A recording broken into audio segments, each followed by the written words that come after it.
Muy buenos días, jóvenes de cuarto de secundaria. Esta semana nos volvemos a encontrar para trabajar lo que tenemos ya planificado en la temática de nuestro libro de biología de cuarto. ¿Ya? Miren, nosotros tenemos en esta imagen, vamos a ir contemplando algunos datos puntuales que me dan cierta información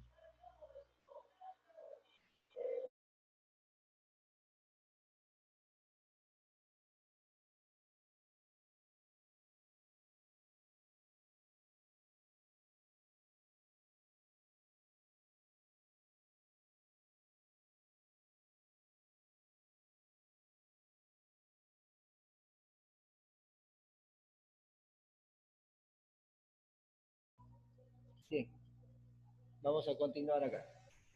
Vamos a continuar. ¿Ya? En esta imagen tenemos diferentes generadores de interrogantes, diferentes. ¿Ya? Por ejemplo, aquí me dice qué cosa es lo que observamos en estas diferentes imágenes. De acuerdo a lo que ustedes observan, pueden compartir sus respuestas. ¿Ya? Podemos compartir nuestras respuestas en relación a lo que nosotros observamos. A Darwin, claro que sí, observamos a Darwin, ¿no? ¿Qué más? ¿Qué más podríamos plantear como interrogante acá? ¿Existe la evolución? Si hablamos de Darwin, ¿ustedes creen que existe la evolución ahí? Charles Darwin, ¿no? Claro, la evolución de las especies, así es, muy bien. Algún de las plantas. Si nosotros hablamos de Darwin, significa que la evolución está ahí, ¿no? Está presente. Claro, bien, ¿ah? ¿Qué más tenemos? ¿Qué afirma la teología sobre la vida? ¿Qué es lo que afirma? ¿Qué es lo que sustenta la teología sobre la vida? La teología es esa ciencia, lo que habla sobre el origen o la creación divina, ¿no? Bien, ¿qué más tenemos por acá? De Dios, que Dios nos creó a todos, que Dios nos creó a todos, ¿no? Muy bien, ¿qué más tenemos por acá? ¿Cómo explica la ciencia el origen de la vida y el origen de la evolución? ¿Ustedes creen que la ciencia tiene argumentos para sustentar que la evolución existe, que somos productos de la evolución? Por eso está la ciencia ahí, para sustentar y defender desde su vereda todo lo que significa la evolución, ¿no? Claro, como dice Ernesto, del mono al hombre. Hemos evolucionado en teoría desde una rama biológica inferior a la nuestra y que a través del proceso de los años y en su dinámica de adaptación a la vida va pues generando diferentes funciones mucho más complejas y ese es el camino, ¿no? Ese es el camino de acuerdo a la ciencia. Así es, muy bien. ¿Qué más tenemos? Hoy vamos a trabajar con respecto a esas teorías evolutivas. Y para eso tenemos nosotros acá la teoría del fijismo, por ejemplo. La teoría del fijismo, ¿no? Aquí. Dice claramente dice el fijismo, significa que todo está fijo ahí. Sobre la teoría del origen, sostiene que las especies actuales han permanecido siempre invariables, siempre invariables. Claro, siempre han estado ahí, estáticas, fijas en el tiempo, ¿no? Por eso es que las especies han sido creadas, como me manifiestan acá. Esto implica entonces que esta teoría sostiene que el origen es divino, ¿no? Que el origen es divino, ¿no? Y ahí también también me indica sobre los fósiles y aquellos acontecimientos que podrían haber pasado en el tiempo son la única dinámica de poder generar nuevas formas de vida, ¿no? Nuevas formas de vida. Ya aquí me manifiesta, por ejemplo, los diluvios o el diluvio universal, la lluvia de meteoritos, que no lo encontramos, que son sucesos naturales que han producido y que han generado variaciones de formas de vida a través del tiempo, que son formas de creaciones, ¿no? Bien, seguimos acá. ¿Qué más tenemos? De acuerdo a la teoría fijista,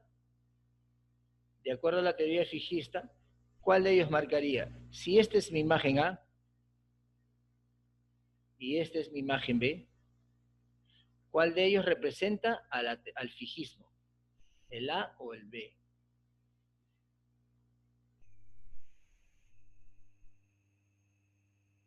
Fijismo, el fijismo. La teoría del fijismo significa que todo está estable, no ha cambiado en el tiempo. La A, cierto, la A. Porque aquí, si ustedes observan, hay cambios. Van cambiando, van cambiando, van cambiando, van cambiando. Esto ya no es fijismo, esto es el otro lado de la vereda que se llama evolución, ¿no? Evolución, ¿ya? Muy bien, continuamos. ¿Qué más tenemos? Científicos que defienden a la teoría del fijismo. Tenemos aquí a tres personajes muy conocidos, sobre todo Carlos o Carl von Linneo, ¿no? El sueco, acuérdense del padre de la taxonomía, él sostiene que la creación es divina, por lo tanto todo está establecido y fijo en el tiempo, no cambia. Jorge Cuvier, padre de la ciencia llamada anatomía, es un científico que sostiene que la creación ha estado siempre ahí, inclusive a través del arca de Noé, ¿no? Erasmo Darwin, siendo, digamos, el progenitor de la familia de los Darwin, que luego lo vamos a ver a su nieto, a Charles Darwin, Erasmo Darwin sostenía que también existe una creación. ¿Ya? Estos tres son grandes defensores de la teoría o la corriente fijista. ¿Qué más tenemos? ¿Qué más tenemos por acá? Miren, teorías evolucionistas. Ojito acá, por favor. Ojo, ojo aquí. Aquí es importante ir diferenciando las diferentes corrientes teóricas. Hay que entender también que son teorías. No es nada, digamos, exacto de acuerdo a la verdad, porque la verdad es la que tú sepas que esa es la verdad. Estos son argumentos científicos que sustentan cómo es que pudo evolucionar la vida en la Tierra, ¿ya? La vida en la Tierra. Cada uno debe tener una teoría que lo sostenga, que para mí es esta la teoría más correcta. Eso ya depende del criterio de cada persona. Yo les doy las teorías, les doy a conocer los detalles y usted defiende su teoría. Inclusive usted puede tener su propia teoría, ¿ya? La teoría de Jean-Baptiste Lamarck, el caballero de Monet. Jean-Baptiste Lamarck. Miren, él pensaba qué cosa. ¿Qué pensaba Jean-Baptiste Lamarck? Estamos hablando del siglo, miren, ¿qué siglo? Entre siglo XVIII y siglo XIX. Él decía, él pensaba, ¿qué cosa? Que los animales o los organismos cambian, evolucionan, se adaptan. ¿Se adaptan por qué? Porque tienen necesidades. De acuerdo a las necesidades que estos animales o estos organismos van encontrando en el tiempo, se van convirtiendo o se van volviendo mucho más complejos, mucho más complejos. Y de acuerdo a ello nacen sus leyes, las leyes que son sustentadas bajo dos principios. Por ejemplo, en este caso me dice la premisa central de sus hipótesis está fundamentada en sus dos leyes que yo les digo. Acá tenemos una, dice, la influencia del medio ambiente. La influencia del medio ambiente la convierte en una ley que se llama la ley del uso y el desuso. ¿Qué significa esa ley del uso y el desuso? Aquellos órganos que más utilicen son los que más desarrollen y los órganos que menos se utilizan son los que se van perdiendo en el tiempo. Bajo esta ley, los animales evolucionan por necesidades, por necesidades. Y ustedes seguramente han visto ya las evidencias que presenta Jean-Baptiste Lamarck, ¿no?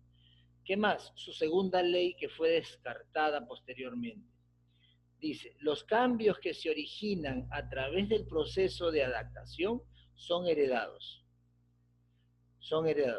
y se transmiten a la descendencia. Eso no se pudo comprobar. ¿Por qué? Porque la ciencia sostiene que para que se pueda observar un cambio mínimo en la evolución, por eso les repito, para que la ciencia pueda observar un cambio mínimo en la evolución, mínimo tienen que pasar 3000 años. Por lo tanto, no hay vida para eso. No podemos esperar tanto tiempo, siendo la vida del hombre una etapa corta para la vida de la Tierra, ¿no? Por eso es que su fundamento número 2 fue desterrado. hicieron proyectos científicos para poder, digamos, probar si sus dos hipótesis de Lamarck eran correctas. La segunda hipótesis no fue correcta. ¿Cómo lo hicieron, profesor? Criaban roedores, ratas de laboratorio. Desde pequeño le cortaban la cola, de manera que ya no usaba la cola. Al no usar la cola, él claramente dice que si no usas un órgano lo vas perdiendo en el tiempo.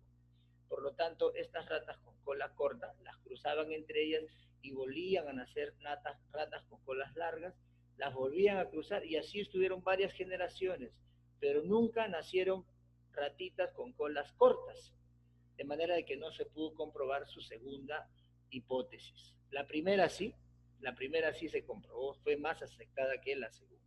Y ustedes siempre deben haber visto esta imagen de la jirafa, ¿no? De la jirafa. La imagen de la jirafa en donde por necesidad, hace que su cuello se extienda, y justamente aquellas especies de jirafas que nacieran con cuello largo son las que tenían mejores condiciones para desarrollarse. Muy bien, ¿qué más tenemos acá? ¿Qué más tenemos?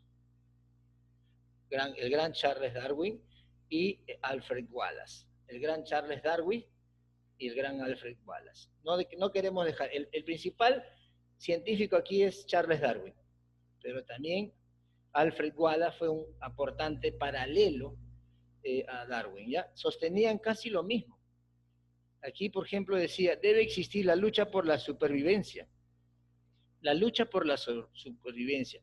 El animal o el organismo que mejor se adapte es aquello que va a tener mejores condiciones para poder ser dueño de esa zona o de ese hábitat, ¿no? De ese hábitat. ¿Qué más tenemos acá? ¿Qué más tenemos en el caso de Darwin? En una población existen más individuos de las que son capaces de reproducirse. Va a haber una competencia por el alimento ahí. Y si hay una competencia por el alimento, evidentemente los que son más fuertes, los que tienen mejores condiciones, son los que van a poder subsistir, y eso es un indicador de la evolución. ¿Y qué me genera eso? Que solamente los más fuertes van a tener crías. Los más fuertes van a tener crías. ¿Y eso qué genera? La variabilidad de las especies. Por eso es que ahora y cada tiempo van apareciendo nuevas especies, productos de los procesos de adaptaciones y de la variación de la genética. La genética tiene que ver mucho en este proceso evolutivo, ¿ya? ¿Qué más tenemos? Se transmiten esas variaciones favorables a sus descendencias. Por eso les digo, solamente los organismos más fuertes son los que logran tener descendencias, esos genes más fuertes, ¿ya? ¿Qué más tenemos acá?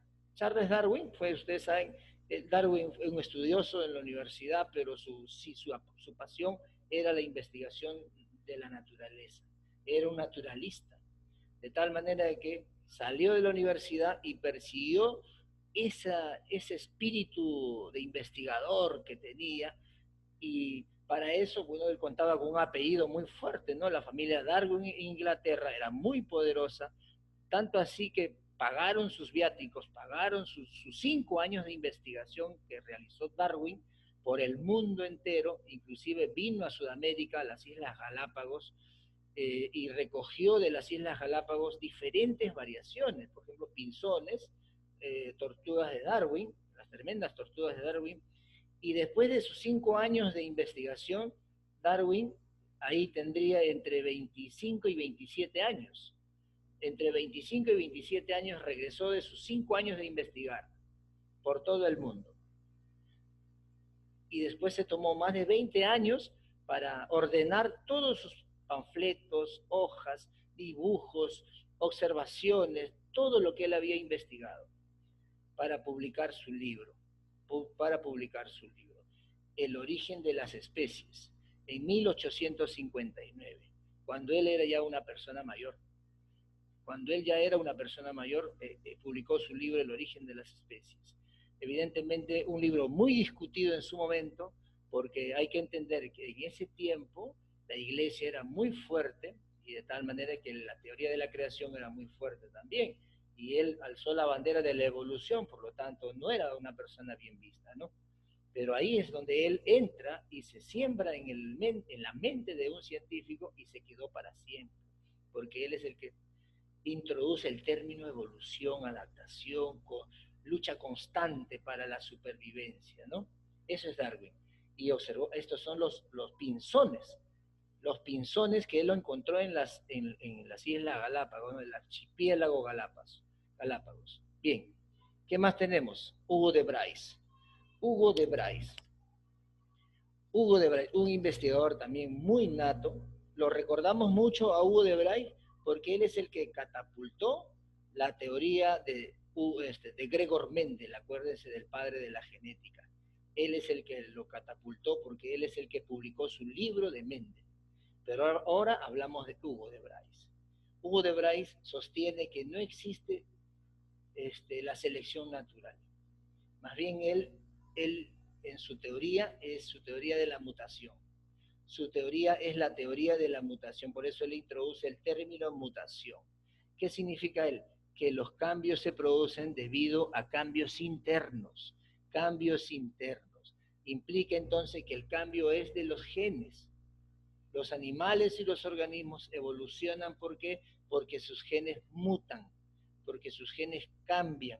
Y por eso es que él introduce el término de mutación y que posteriormente Thomas Hunt Morgan, que también ya lo hemos visto en la teoría cromosómica de la herencia, él comprueba su teoría de Hugo de Bryce con un experimento científico de la mosca de la fruta, la Drosophila melanogaster.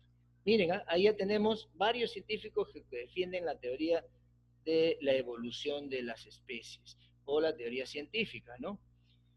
La paleontología me indica que son uno de los aliados para el neodarwinismo. El neodarwinismo, el grupo que defiende, ¿qué cosa? A una corriente posterior a Darwin.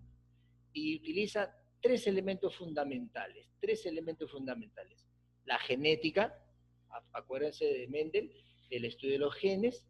¿Qué más introduce aquí? La paleontología, el estudio de los fósiles para ver cómo están distribuidos los huesos a través del tiempo, si han cambiado, si se ha perdido algún hueso o no, y el sistema, la sistemática, que tiene que ver con, digamos, los acontecimientos puntuales que han ido apareciendo a través del tiempo. Rechaza la teoría de los caracteres adquiridos, significa que rechaza la corriente de Jean-Baptiste Lamarck, ¿cierto? Jean-Baptiste Lamarck. Las mutaciones aportan variabilidad, evidentemente son los cambios que van apareciendo a través del tiempo, ¿no? Los cambios que van apareciendo a través del tiempo. Bien. ¿Qué más dice? La evolución ocurre en modo gradual. En modo gradual. ¿Qué significa eso? La evolución es un tema que no lo vamos a poder observar. Nosotros, el hombre se plantea ese interrogante que desde qué año, desde qué siglo, desde qué punto hemos venido evolucionando a más prisa. Evidentemente, el hombre es una de las especies con mayor capacidad evolutiva porque es uno de los organismos más adaptados en la Tierra. El hombre, el perro, la mosca, la cucaracha, son animales, son organismos que tienen mejor capacidad de adaptación, inclusive mejor que el hombre los insectos. Son los que han podido sobrevivir junto con el hombre todos los periodos de glaciaciones que ha pasado la Tierra. Pero la evolución es lenta, es un proceso lento, teniendo en cuenta que la Tierra tiene miles de millones de años y que en esos miles de millones de años la Tierra ha pasado por diferentes formas de vida.